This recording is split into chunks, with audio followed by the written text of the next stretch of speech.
Welcome to Faith Break, finding God moments in your everyday. Each week on Faith Break, hosts Karen Luke and Ann Gallagher bring spiritual refreshment to your daily life. It's February 16th, and today, Karen and Ann welcome their spouses, Jeremy and Brian, to the podcast. Looking back on their decades of marriage, they discuss how they've learned to make it all work and celebrate loving each other through the seasons of life. Hi, everybody. Welcome back to Faith Break. This is a very special episode of our podcast.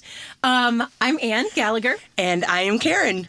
And these are our husbands. We have Brian and Jeremy here with us today, our lovely spouses who put up with being married to ministers and all of our crazy work hours and everything. And so we figured in honor of Valentine's Day, we're going to do a Husbands on the Hot Seat episode. That's why they're in the middle. Uh-huh.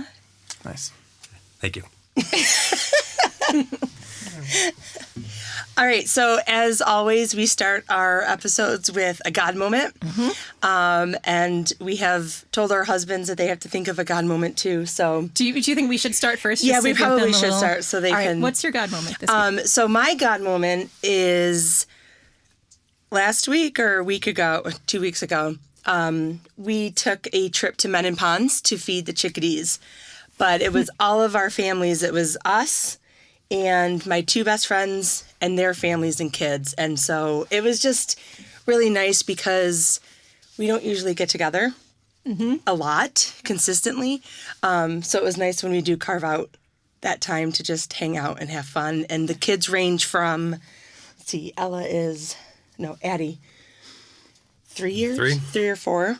And then up to 13. So it was a lot of fun. You guys got some beautiful pictures too. Did you take the pictures? We all did. She showed me? Okay. But you took that one of the bird with the, that looked like it was. With the wings? With the wings. Yeah, the birds with the wings. Mm-hmm. Usually all birds have wings. So that's my God moment. Okay. It's just being out in nature with friends and family. Cool. What's yours? Okay. So there is a saga in our household about the garbage cans. Jeff, we were talking about this the other day. Our garbage can in our kitchen, the handle fell off like 2 years ago and we just haven't replaced it. And it bothers me every day, but we just a couple of months ago we were at the store and I'm like, we're just going to replace all the garbage cans. And I got a whole selection of them, none of which were the right size. Like the ones I got for the bathroom were too small. The one I got for the kitchen was too big and didn't fit under the sink. And we just been dealing with it. And I was complaining about it last week. I was like, this is something that makes every day a little harder for me, right? And then a couple of days ago, I get home from work and there's a package on the front stoop and it's like this wide and this tall. It's like the comically large box. And I go to pick it up and it weighs nothing. And I'm like, so I text Brian. I was like, Brian, what did you order? Like, what is in this box? And he's like, just open it. And I opened it and he had measured under the sink and ordered me the exact right garbage can. Yeah. Look at you. Yeah, that is my God moment. A super surprise gift from my lovely husband. A garbage can. It was a garbage can. And it's going to make every day a little bit better.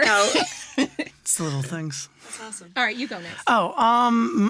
Mine's actually kind of recent, but it takes into account a couple of things. So it was really recent. I was at Mass today. Sarah, when she got up and spoke today, I just had this thought,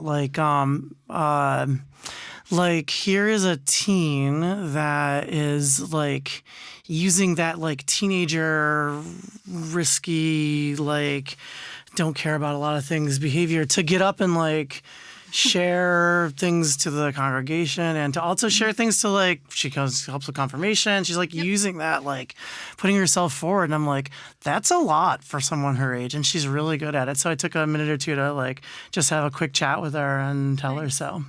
Yeah, Sarah was, I guess, on our podcast a couple weeks ago. So people might know who you're talking about. Yeah, but she's just like using that energy. It's good. It's good. Awesome. All right. What's yours, Jeremy? Well, I didn't have a specific one, but I think a lot of times there's just little moments throughout the day, and it doesn't have to be anything grandiose, but like, for instance, just coming home and being with the family and seeing the the kids smile and just small things like that, that if you stop and take some time, that's kind of what, this is all about. And those are my little, I think, God moments throughout the week or throughout the month. Yeah. Awesome. I remember I mentioned one when Emma was swimming, just seeing her smiling, after her meets and stuff. Yep. Yeah. That's. Yep. Aw. Okay, so we have a couple of questions we're going to get into. I thought it'd be kind of fun to let everybody see into our family lives a little bit and maybe learn a little bit more about us. So do you guys want to talk about how you met or what it was like in the early days of when you were dating? Because you guys have a really good story. Yeah. You can start. I can start? Okay, so we actually have known each other for 38-ish years. We met in Mrs. Robinson's kindergarten class. So cute. Yep. So we are high school sweethearts, if you want to put that title on. We have been dating we've been together as a couple for 26 years, married 18. Mm-hmm. So we started dating in high school, obviously. Do you want to tell the story of how we started dating? I needed a date for the prom. As you do. And yeah. Well, didn't you ask somebody before me and they said no? I don't think so, no. I thought that was the story. No, Okay. I asked you was first. wrong. Oh, that makes it better. Yeah, so prom was coming up and I needed a date and ended up asking Karen and sort of the rest is history. Pretty much. Yeah. Except you asked your friend to ask me if I would say yes first. Naturally. Yes. Yep. Doesn't everybody? He didn't want the no first. And then I had to wait until 9:30 for you to actually call. Do you remember that? I do. Yeah. Yes. Yeah. Well, I didn't want to call you as soon as I got home from school. That was I had to wait a little bit. So literally that day, his best friend, Mitch, pulls me into the cafeteria and he's like, if Jeremy were to ask you to the prom, what would you say? And I was like, he needs to ask me. I'm not going to give you an answer. I didn't answer. Make him work for So it. then I got all excited because we had known each other. We were in youth group together and church and all that. Yeah, since you were 5 years old, since right? we were 5. Yeah. And I actually called one of my friends and she came over and we waited literally like Oh a my puppy gosh. dog By the phone. by the phone. And finally she's like, I have to go home. And I'm like, go ahead. And then 9:30, he finally asked.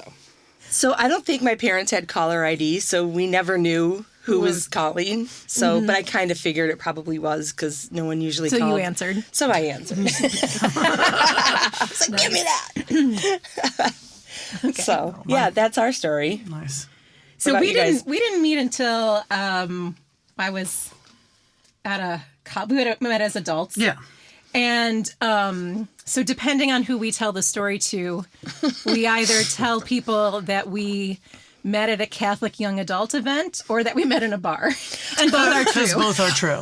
Both are true. I know what you're talking about. Yeah. Yeah, so we were introduced by mutual friends who are sisters. Right. And the sister I was closer what yeah. Introduced is like we Can were you tell your way? It's like you do it. Well, we were at the same event. I don't know if they it wasn't like they weren't setting us up. They did, no, it wasn't a us. setup. It was a thing called Theology on Tap, which my friend Nora, who worked at the diocese at the time, was running for young adults. And Nora's younger sister was His best friend from high school.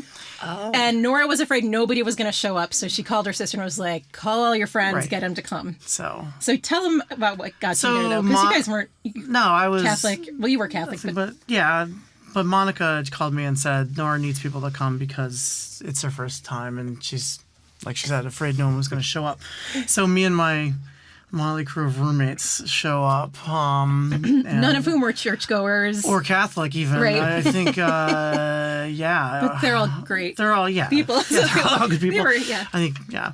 So we show up and, yeah, it was really, I tell it like it's cliche, but it really was love at first sight for me. Like it really was. No, like it was like an instant connection for me, and I just walked right up and asked. He walked right up during the break and introduced himself Yeah. and asked me for my number. Mm-hmm. And Karen, you're going to love this. I don't know if I've ever told you this whole story. Very but, cliche. So this was on like a Thursday night. Did you wait by the phone for him to call too? Well, no, because Friday, I was running a middle school lock-in overnight on gosh. Friday night the next day. Right. Which is not something I'm ever going to do again. But so I had like dozens of middle schoolers all night long playing basketball and doing church things, and I didn't sleep, and I got home, and he had left a voicemail. Yeah. And it's like, can I take you out tonight? So I went on our first date, having not had any sleep the night before. Or really real food to speak of. Yeah, I was like, but Like cracked potato chips and soda all night, right? Like, yeah, cold pizza. So I liked him enough to go on a date with him, even though I had not slept or eaten and had been in the company of sweaty, smelly teen middle schoolers for 24 hours in a row. Yeah, Jeepers. those lock-ins are, thank gosh, those are gone. Do you guys have any other memories of like early times? Well, I guess you guys didn't have to like meet each other's families and stuff because you already kind of knew each other. Yes. I mean, we went to the same church. I mean, we grew up in Macedon, so it was a small town, so it wasn't like we didn't. Everyone kind of knew everyone else Yeah. to some extent. Yeah. So, we just. I can't remember yesterday. Like, it's so, sometimes, like, thinking about it, we have different versions of what happened in, like, some of our stories, like, when we talk about it. Oh, yeah. Like, we were trying to think of what our first date was. Like, our first... Because Before the prom? before the prom, yeah. So he asked me, and I was like, well, we know each other, but we didn't really, like, have the same friend group. So, like, to, like, outside of church or school. So I was like, well, we probably should go out and kind of get to know each other on a different level. And I have no recollection of what we did. Like, none. It's funny. I think it was over dinner, but that was quite a while ago, so... Yeah, I have no idea. Yeah. None. It's funny. But, yeah, it's That's fun. okay, and that's okay. It's okay. Yeah. Right. I mean, we have lots of memories, but Do you want to tell the story about the first time you met my extended family? yeah. It was Christmas, I believe. So we met in... This was fast. So we met in October, late Yeah. October. And I went to Maine for Thanksgiving. you were away for Thanksgiving, but Yeah. by Christmas time, you came to my family Christmas. Right. wow, like 2 months. Yeah. Right. Yeah. No, and I'm hesitating like it was bad. It wasn't. It was. I had a great time, but I believe the story Anne is thinking of is her Uncle Tom, which I was sitting in a chair in the living room at her aunt's house, and he said to me, he's like, "How do you like that chair?" And I said, "Oh, it's okay." And he said to me, "My dad died in that chair." And I was totally messing with yeah, and I looked at him. I was like, "Yeah, it's a comfortable chair." And that's when they knew he was going to fit right in. Welcome to the family. I'm in the family. I was like, what are you doing, Uncle Tom? Actually, I do remember because your all of his cousins and aunts and uncles are like out in Utica, and mine are all from Rochester. And every Sunday we would do dinner, well, actually brunch at my one grandma's, and then we'd walk around the corner to my other grandma's for dinner. So it was like That's every awesome. Sunday That's really thing. cool. Yeah. And my dad played softball, so it was just like, that's what we did every Sunday. And I remember when we first started dating, you're like, hey, do you want to go out on Sunday? And I was like, I have dinner at my grandma's. It's like, you were just there last weekend. I'm like, oh, this is an every weekend thing. This happens every weekend. And he's like, I don't understand what that means. It was a bit of an adjustment. It's a lot of family. Yeah. I mean, I come from a very big family, so I think that was like a funny adjustment. It wasn't like not meeting them wasn't weird, but it was like just how much we get together. Yeah. It's like, what do you mean you see your family every weekend? But it's good. I've grown to really enjoy those times. So Yeah. But it was an adjustment, or quick adjustment I needed to make. Yeah. It's awesome. You want to talk about the wedding? Planning your wedding? Sure. Well, do you want to... Or anything about your wedding day that you want to share? Mostly me and your mother did a lot of the like. Yeah, I was not into planning the... No? Well, I think we were I was more into planning the ceremony. Yeah. You and I have talked about that I wanted to before. try all the food and the places and things. Yeah, Brian and my mom pretty much picked everything else fun. out. That's cool. But no, I just what I remember about planning the wedding, the worst Oh, part I know what you're going to say. was so we had a Christmas wedding. Our anniversary was the 27th, so because all my cousins were home, and anyway, it was a good time to have a wedding. But I just remember on Christmas Day, we had to do the seating chart for who was going to sit. I don't know, why did we wait so long to do that? I don't know. Because nobody wanted to sit next to anyone else. But then there's all this like people who can't be near other people. There's rules, and, apparently. Like I just remember on Christmas Day just like having an absolute panic attack at the Christmas dinner with all like because I was like. You had the cards laid out. Oh my gosh, that was the absolute worst. Yeah. But the best thing was the best advice we got for our wedding. Yeah. You want to talk about it? No, you can talk about it. It's because the advice was given to you. So Okay, so Michael Tyson used to work at the diocese, my mentor. He told me the best advice for our wedding day ever, and he was like, he and his wife Mary, when they got married, instead of doing a receiving line at the reception, they stood together at the entrance of the church as people were coming into the wedding, and they greeted everybody as they were coming into the ceremony. Yeah. And they said that by the time, like, it just got rid of all their nerves, right? Yeah. Like, because they had already seen all of their loved ones and had smiles and everything, and then they walked down the aisle together. yeah. Because I wasn't into the idea of being given away. And like everyone just feels like they've already said hello to you, so they're not like rushing to you at the end. Right, And yeah. it just makes it like nice and relaxed. And even later, they're not like trying to get one-on-one time. Yeah. It was great. So that was the best thing. I It was wish really we had good. that advice. It was really good. It's a good idea. I like that. I have like no. But like speaking of that, I had aunts like and uncles trying to sneak into the room that I was in to Right. like see me before, and I'm like, you're the last person I want to see. Yeah, we handled that as people came in. Yeah, that's really cool. I love that. And I idea. remember like people were like Surprised to see us. because they'd come to the church doors and we're just standing there and they were like. Right. They had kind of shocked. A lot of people had the kind of shocked looks, but we were like, no, we're just greeting everyone coming in. That's awesome. Yeah. What do you guys remember about your wedding day? We were similar in terms of like we really thought about the ceremony. Mm-hmm. I think at that point we just were like totally excited just to be married. Yeah. Because we were together for 8 years before you proposed. Give or take. But that was like through college. So Yeah. I mean, it Yeah. doesn't feel, it didn't feel weird to wait that long because we, did the whole college thing and everything. But I remember we were being kind of cost conscious about everything, so we tried to do as much as we could to the planning just ourselves. So we put together the centerpieces and a lot of decorations and the invitations, and I think that helps.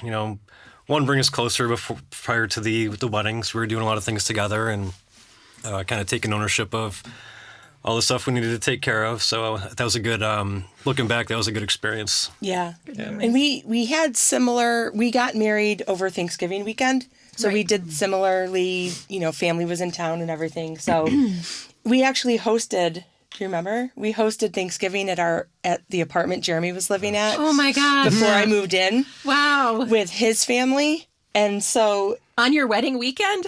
yeah, so that was Thanksgiving Thursday, and then Friday we had the rehearsal dinner, and my Saturday we got married. But So we just needed more things to do that weekend. yeah, and I just have one no more idea how that all happened, but we like looking back on our pictures for our wedding and everything, like my godparents were involved in the readings, my confirmation sponsor, his nephew who wasn't part of the wedding party, but he's like 7 years younger than us, so more of like a brother than a nephew. Yeah. But like the Eucharistic ministers, like we had that all. They were very connected with who we were as a couple. So we actually spent. I think my sister was like, "You need to get flowers," and I was like, "Oh, I do." Like it just was like, the reception was like, "What do you want for a meal package?" I'm like, "Food." Like I don't think we did a tasting or anything like that. We were just focused about the actual The marriage. getting married, and then, going back. So before the wedding, we had like talked about getting married and doing all that. And I said, I won't say yes unless I know that you have asked my parent. Like I was more of like the traditional. Really? Yeah. Interesting. I wouldn't have guessed. And so it was funny because he proposed at my apartment, and before I said yes, I looked at him like, did you ask my parents? Yes. Yes, I did. It's like, okay, then yes. But that is so funny because Brian knew absolutely under no circumstances to ask my parents first. That's funny. There's more pressure asking your parents than asking you. Probably. If you want to What did the funny part about that, what did my dad say to you? Once you're married, you can't bring her back. No exchanges. No returns. exchanges. Like, She's good. now yours. Awesome. Like, thanks, Dad, I guess. Oh.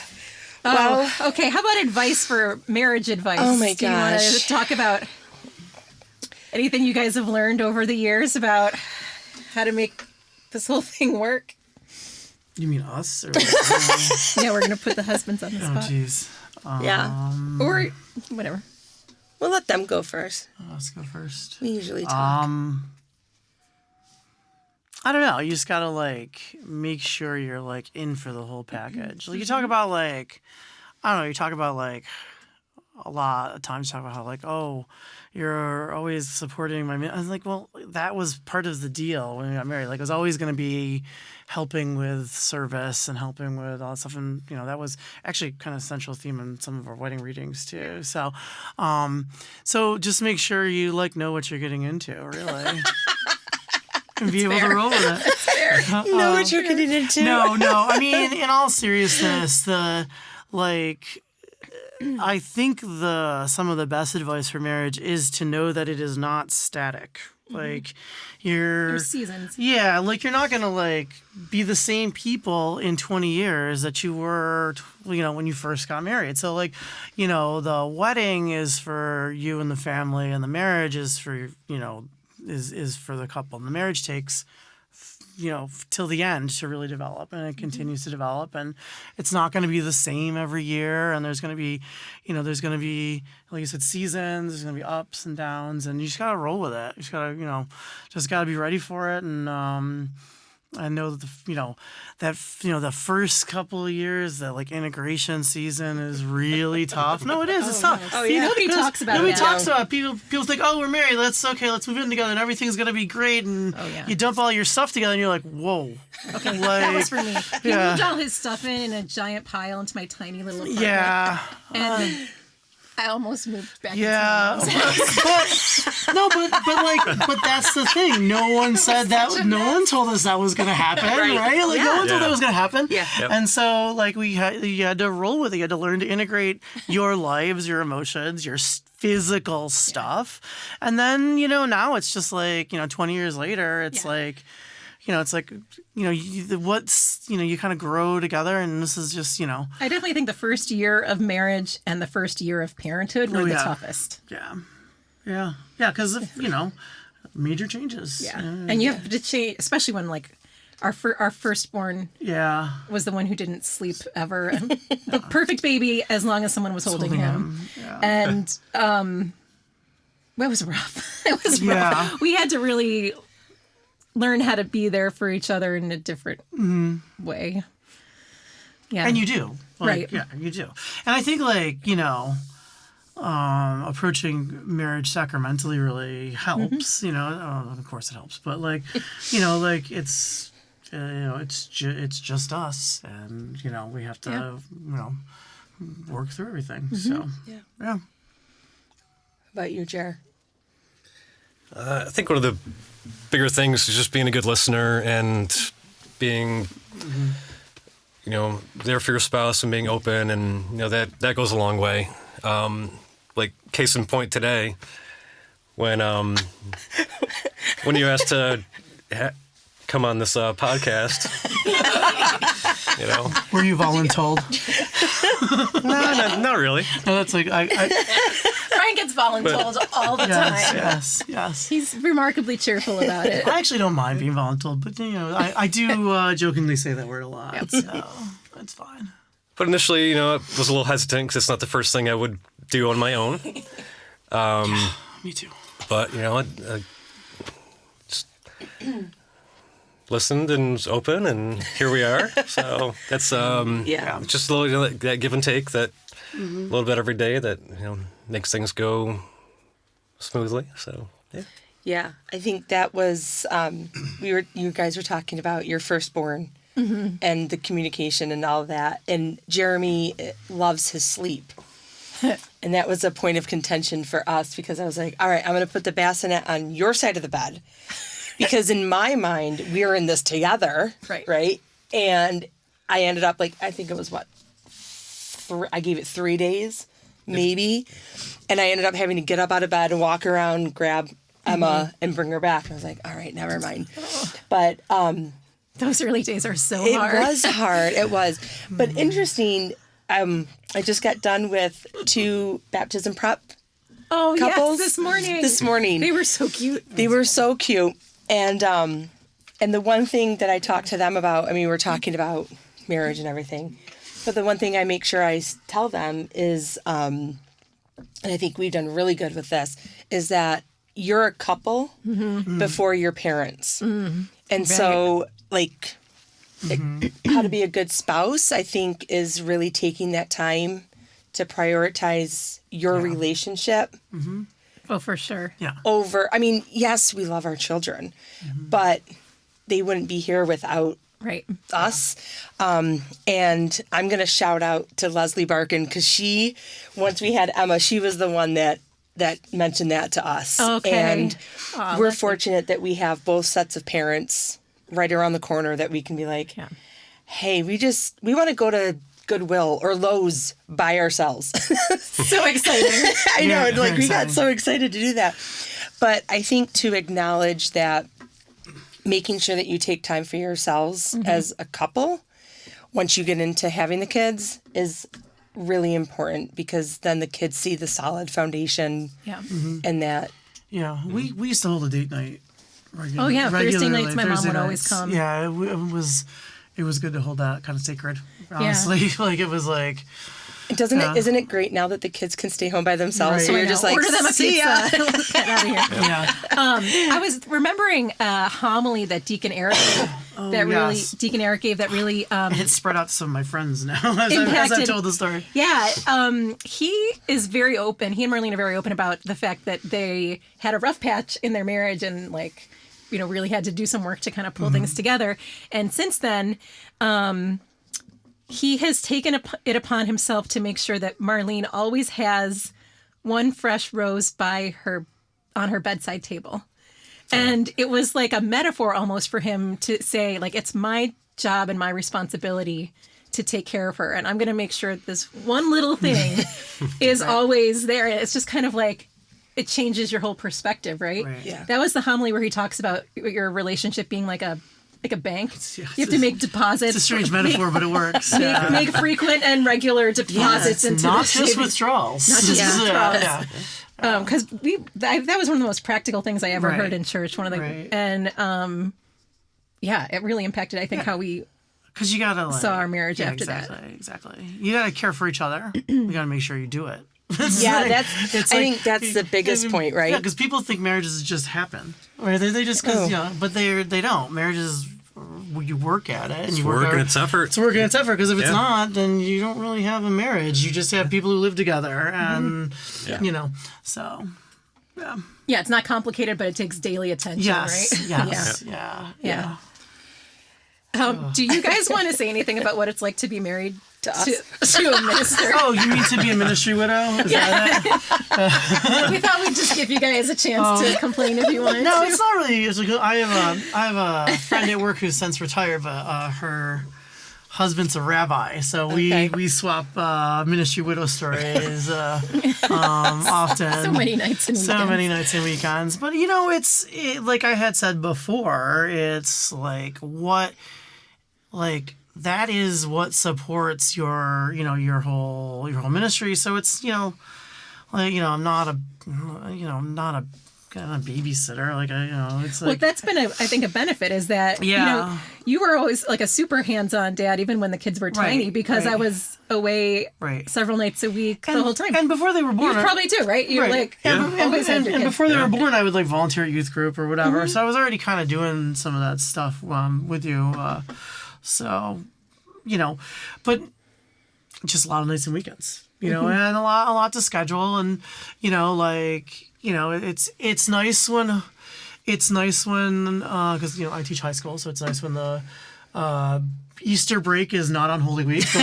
Not like this year. Not like this this year. year, When I Easter know. week is on Holy Week. It's like that's a full week of work. So I'll have some break, but you don't. So it's just knowing what comes with that territory. It's not. It's not. I don't find it difficult, or I have nothing to complain about. That's all. Wow. So Giving you the, Jeremy. would you care to complain? No, I'm just kidding. Sorry. No, honestly, no. You've been doing this line of work since we've been together, so realistically, I don't know any different. Right. yeah, same boat, right? Like Yeah. you knew what you were coming into. Yeah, It's not I mean, some job descriptions say must work nights and weekends, and yours says must work nights and holidays, and it's a little different, but Yeah. Yes. It's not like surprise. I'm a youth minister. Surprise. Yeah. But a lot of times, you come home and have great stories about what happened that day, like again, baptisms and those. Watching families have these sacraments and all the positives that come with that. And I'm sure you guys are in the same boat. So it's good to hear those positive experiences. So it's been good. Yeah. Except for Christmas Eve and Again, holy days. Yeah. Yeah, You don't know any better. No, and you gotta that's happening, so you just plan for it. It's not, Right. It's not a surprise. Oh, you gotta be there all Easter week. I'm so shocked. Yeah. No, it's like I think it was more stress. I think it's more stressful for me. I'm not going to talk about you, but because I've shared this with Anne before, and I'm sure I've shared it with you. It's like I feel sometimes like I'm giving more priority to my parish family because of being present in these holy days that I should be present with my own family. And I know we've struggled with like coming together as a family to Mass because I get called to do different things, and when the kids were little, they would follow me up on the altar and or whatever. And I don't think we've ever had a chance to just sit and experience Mass together outside of a funeral or a wedding because we're busy. So I guess that would be the only Occupational hazard. But I mean, for the most part,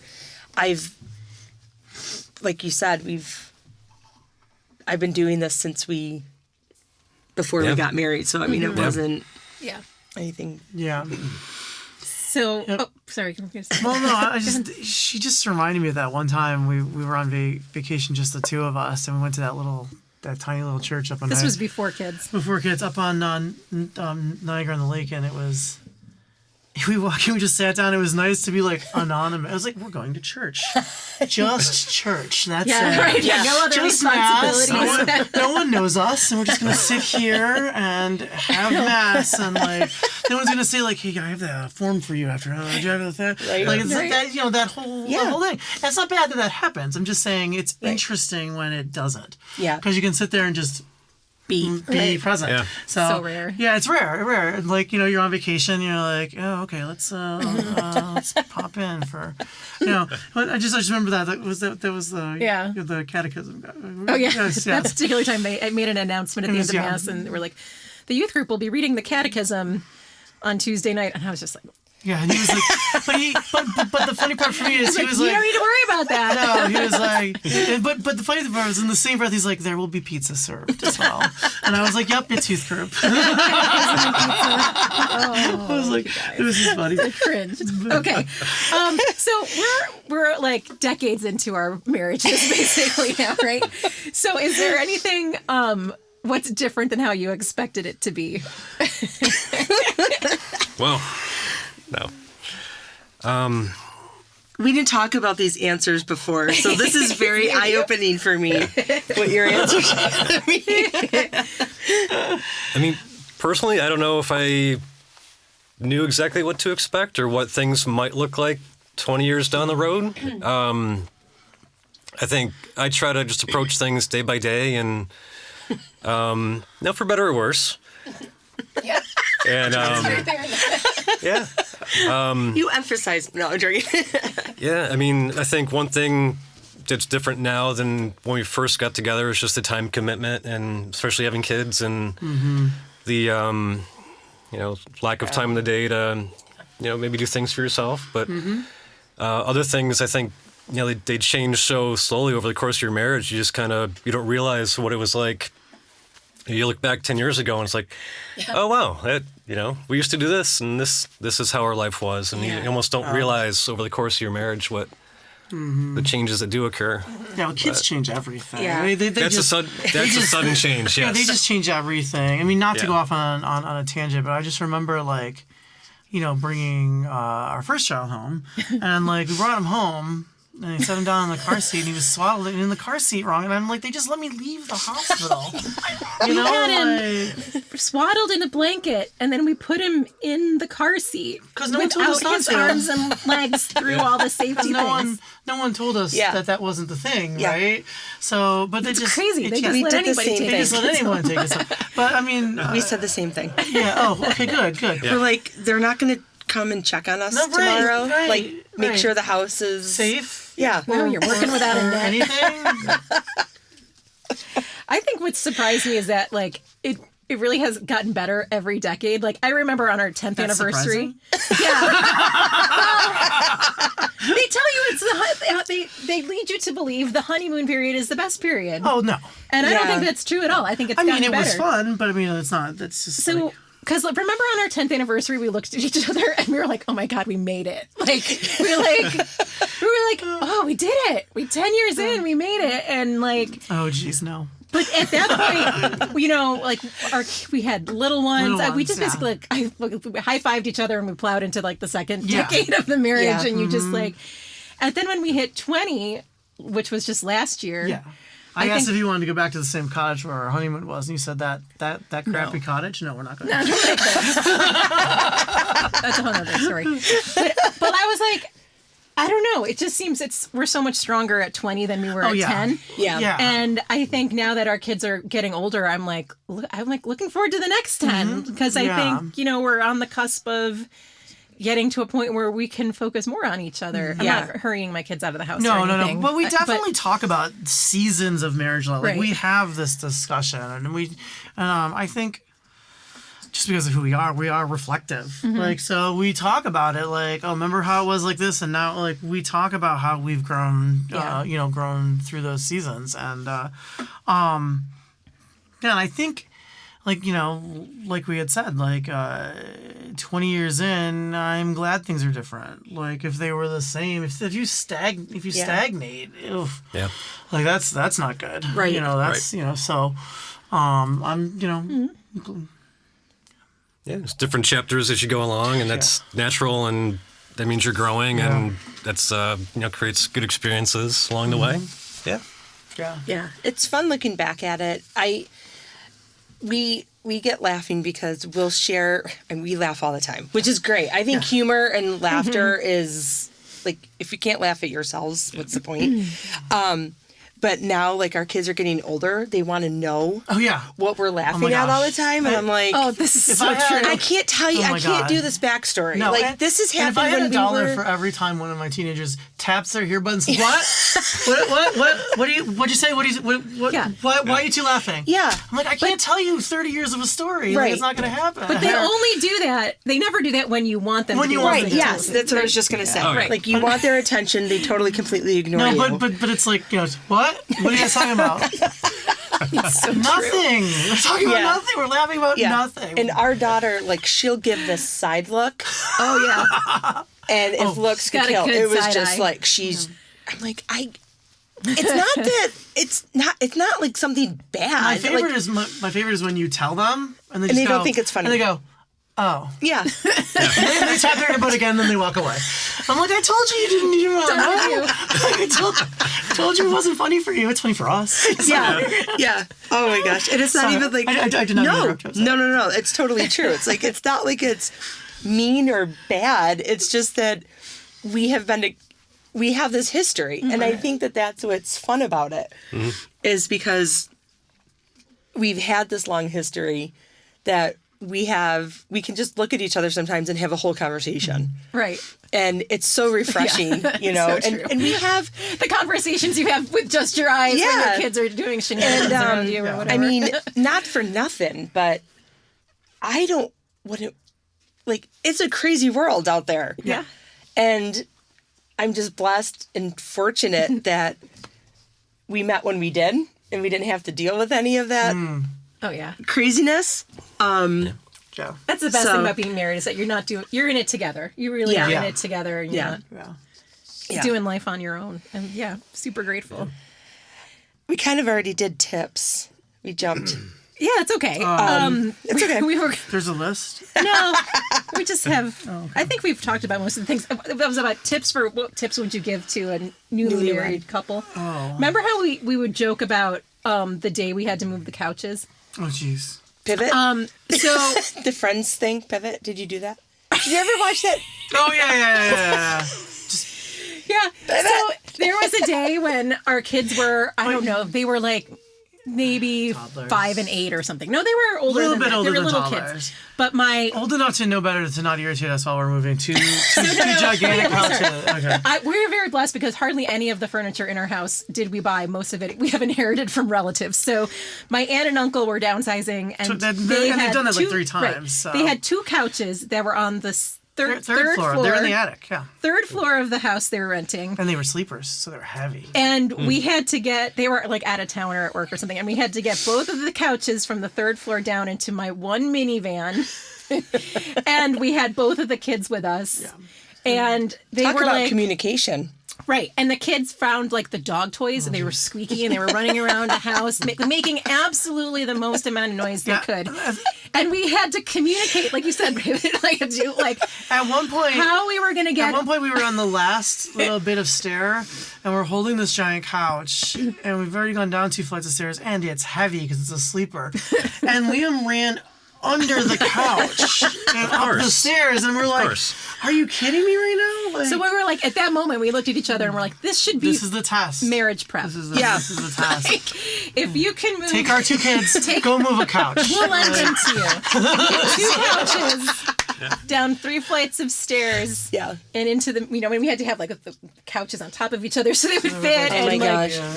If you can get through that, everything else will be easy. Exactly. So when I first started in ministry, I was at Siena, and part of my job, I have no idea why this is part of the job description. Other duties Do you as a remember? sign. Other duties as a sign. Pre-Cana. Oh, right. And you weren't I was married. in charge of pre-Cana, and I wasn't even engaged. And I'm like, okay. And then we got engaged, and I still didn't bring Jeremy on board with this, but like we got married in November, and then I think we had pre-Cana in April or May. And I was like, you have to go. I'm like, we're married. You have to go with me. There was no voluntold. It was Yeah. told. and I remember like all these young people, and they were like not even young. They were like 2 years younger than us, right? And we're going through all the different topics. And there was one couple, I don't know if you remember it, but like they started having a fight on bank accounts. Oh boy. And Jared and I looked at each other and were like, okay, maybe this is good that they're... Something they should have discussed before pre-Cana. Right. And, but At least they're that's... discussing it before the wedding. Yes. But like, Interesting. I guess I'm jumping to the next, like the sacrament of marriage is Right. like, people worry, I shouldn't say this in general, but like they worry more about the reception Right. and the party Right. and the, like, who cares what the cost is. And then they'll get mad or upset that there's a fee for the church, Yeah, it's weird. you know? And it's like, what are we prioritizing? And, but like, we did pre-Cana with the diocese. And then we're like, I feel like we need more. And I don't know why, but then we ended up doing it. Like, we did that Did you do engaged encounter? engaged encounter. Is that what we did? Yeah, we That's did where we that met test or That's whatever. right. Well, I No, we didn't do no. engaged encounter. No, we took that Oh, the test. Yeah. And focus. What's it called? Focus. There's a focus, yes. It's not really a test, I but know. like It's a test. It's totally a test. The husband fills out his form and the wife fills out her form, and then it gets submitted and tracked to see what answers you got the same. Can you fail this test? Probably you Yes. could get no answers the same. Oh, jeez. That And would if you probably fail be the test, then the priest or whoever's preparing you for marriage will be like, You've a lot of these homework. are the yeah, You have a lot of homework to do. These Right, are the these are what you need areas to for work on. conversation. Right. Yeah. But I feel like, is there anything the husbands want to talk about before anything we didn't say?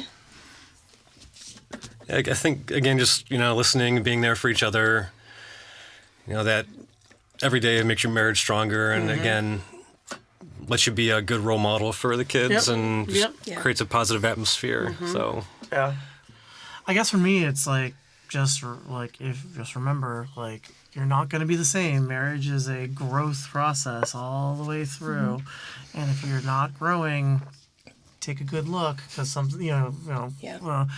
listen, talk, and, be one together. Yeah. Ann and I joke that we can't be having a bad day on the same day. Right.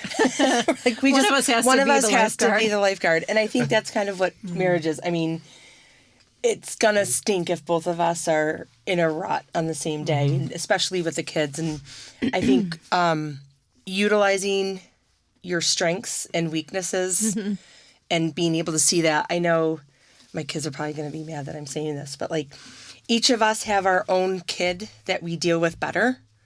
When everybody's at their worst, you know who needs to and be the so point it's parent for like, which kid. instead Totally. of struggling with that kid, we kind of just like Yep.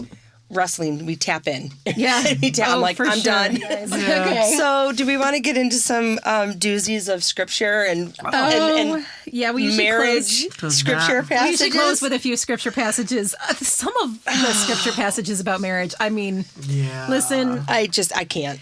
So, some of these I put on the list just for. I think we should. But I think we really should do Proverbs 21:9 though, because that's hysterical. You have like exclamation points and question marks. okay, you read it. Jeremy, you might agree with this one though. It is better to live in a corner of the housetop, or an alternate transition, a wilderness, than in a house with a quarrelsome wife.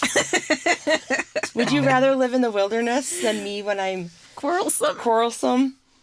every once in a while it comes to mind, but Oh, I don't find Anne particularly quarrelsome. He's so smart. He's so smart. Here's a better one from Proverbs. Who can find a woman of worth? Or Me, I can. alternate translation, an excellent wife. Far beyond jewels is her value. Oh, there you go. There you go. Because the teacher and the youth minister don't have a lot of jewels to go around. It's fine. Yeah, we I don't definitely need jewels. aren't in that for the money. No, I like Ecclesiastes. Oh, what's that one? Let's see. Yeah, this one I wasn't aware of it. It was Yeah. good. Good wage for their Two are better than one. Oh, I'm sorry. This is from Ecclesiastes chapter 4, verses 9 through 10. Two are better than one.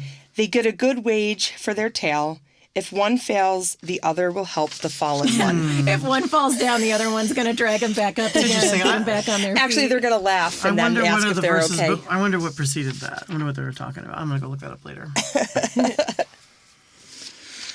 How about this? 1 Peter 4:8. Above all, keep loving one another earnestly, for love covers a multitude of sins. Yeah, some days it's easier than others. And I think now, like in our, I know this sounds so silly and I feel old saying it, but like in our society where both husband and wife are working. Yeah. And just I know that my mom is like, I don't know how you guys do it. Because my mom really would don't stay either. at home. Because we have mortgages. That's how I do it either. It's like, I don't know. But like, it's so true. It's like, it really, there's a lot that goes into it. Yeah. It's crazy. So you want to finish with, Brian, will you read this one? Because it was our reading at our wedding. Yes. Do you recognize it? I do. Definitely recognize. No, I actually do. Put on then as God's chosen ones, holy and beloved, heartfelt compassion, kindness, humility, gentleness, and patience, bearing with one another and forgiving one another. And over all these, put on love, that is the bond of perfection, and let the peace of Christ control your hearts, the peace unto which you were also called in one body. And be thankful. Let the word of Christ dwell in you richly. Colossians 3. All right. Well, we talked about a lot of things. We did. This was a big episode. Probably maybe our longest one yet, I think. So thanks for sticking with us. Yes. Thank you to Brian and Jeremy for coming here today and humoring your wives. Absolutely. No problem. It was fun having you guys on. It was super fun. All right. Wonderful. Good. We love you guys. Thanks. All right, everybody. We hope you have a great week, and we'll see you next time. Bye. Bye. Thanks for taking a faith break with us today. Karen Luke and Ann Gallagher are lay ministers with the parishes of St. Catherine of Siena in Mendon, New York, and Church of the Transfiguration in Pittsford, New York. More about our parishes, including weekly live-streamed Sunday Mass, can be found at stcath.org or transfigurationpittsford.org. Thanks to our special guests today, Jeremy and Brian. Engineering today is by Jeff Beckett. Join us for new episodes of Faith Break each week in studio on YouTube or on your favorite audio podcast or music app.